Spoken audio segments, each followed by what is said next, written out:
Good morning from the Evening Standard newsroom in London. I'm Jo Yule. The government must start planning for the autumn booster jab rollout now, doctors and NHS trusts have said, as it will involve bigger challenges. The doctors said there were many questions that needed answering, including how long immunity from the original coronavirus jab lasts and whether children will be vaccinated. The government said it was planning for a booster programme later this year. Meantime, hundreds of young people flocked to a mass vaccination centre at Tottenham Hotspur Stadium last night to get their coronavirus vaccine. The event was open to people aged 18 or older who booked ahead or simply turned up.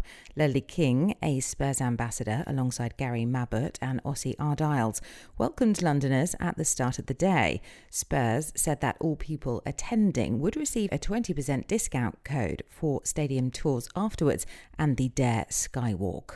This was not the first museum occupation in protest of oil sponsorship. Youth climate activists have resumed their protest at the Science Museum over its links to Shell after being threatened with arrest when they staged an occupation of the building on Saturday night.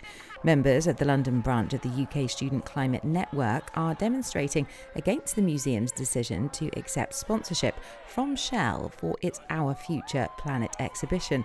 The exhibition will feature carbon capture and storage technologies and nature-based solutions to climate crisis. In Europe, early results indicate both President Emmanuel Macron and his opponent Marine Le Pen will fail to make the gains they were hoping in the first round of regional elections in France. Mr. Macron's centrist party is projected to gain more than 10% of the vote, just enough to take part in the second round next weekend. Ms. Le Pen's far-right national rally has also fallen short of expectations. Both are trailing the Conservative Party, Les Republicans. In New Zealand, Laurel Hubbard has become the first ever transgender athlete picked to compete at an Olympics in a controversial decision. Officials have selected her for the women's weightlifting team for Tokyo 2020 after qualifying requirements were recently modified.